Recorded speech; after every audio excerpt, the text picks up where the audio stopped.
जय जगन्नाथ केमिति अछंती आपण माने ढोकला तो समस्त को खाइबा को पसंद। आज आमे बेसन नुहे चाउल रे ढोकला बनैबा। मु स्नेहा स्नेहा डेली लाइफ को आपण मानन को स्वागत।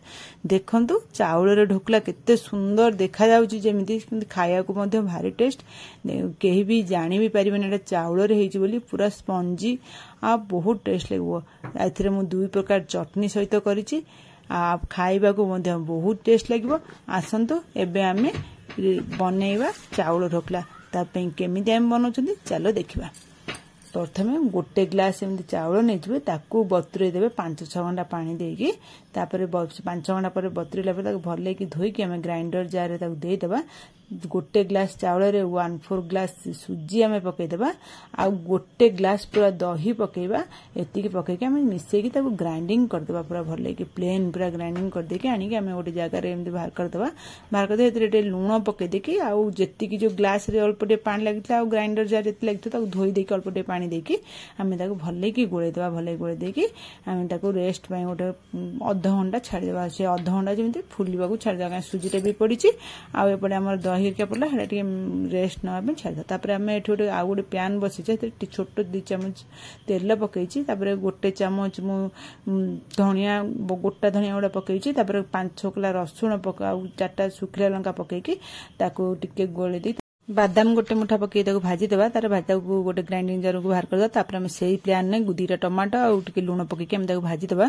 टमाटो टिके भाजीला पर हम सेही बादाम एथरे पकई देकी टमाटो बादाम सब मिसई की ग्राइंडिंग कर देबा। तापर से ग्राइंडिंग जार जेते लागितो पानी देकी धोई दे ताकू गोळे की रखि दे। आपण मानन सेते टमाटो तो लूण पकईतले आपण देखि ताथरे लूण पकईबे। तापर हम गोळे ताकू साइड रे रखि देबा। हम गोटे चटनी हम रेडी हेगला टमाटो बादाम चटनी। एटा बहुत टेस्ट लागे, करिक थरे केबे देखिबे।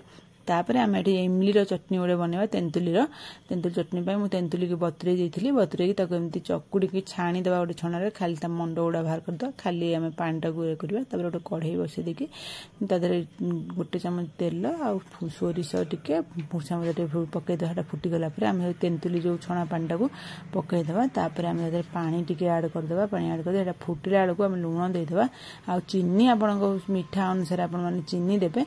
मु 4 चम्मच चीनी पकई देछि। तापर आमे गंगा गोले तो चीनी टा फुटेला बेलू आमर एटी कॉर्नफ्लावर गोटे चम्मच आमे गोटे गिना रे देकी तादे ठंडा पानी देबे। ठंडा पानी अल्प टिके देकी ता गोले देकी आमे से तेंतुली जो फुटारे पकई देबा। पकई देकी आ गोटे मिनिट 2 मिनिट एंते फुटे देबा। देखन एंते फुटे देले से कलर भी तार चेंज हो जिवो।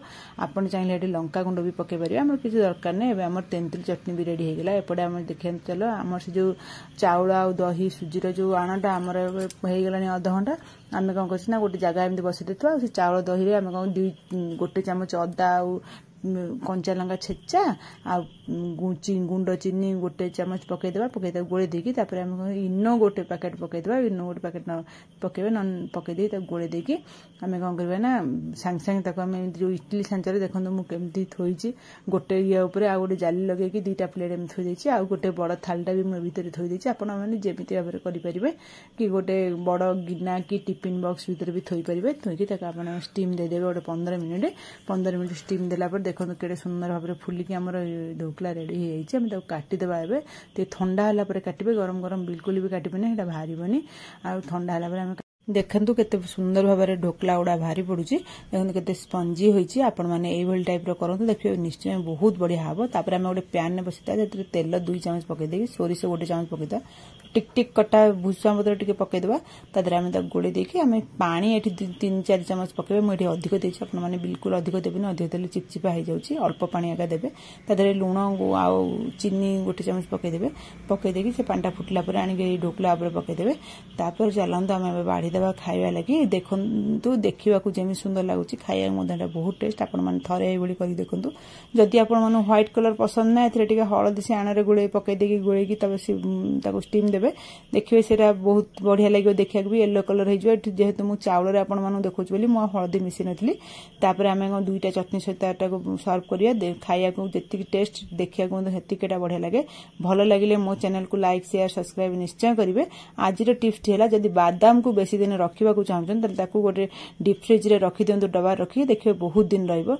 रहुची जय जगन्नाथ। काली आपण मान नुआ रेसिपी नै।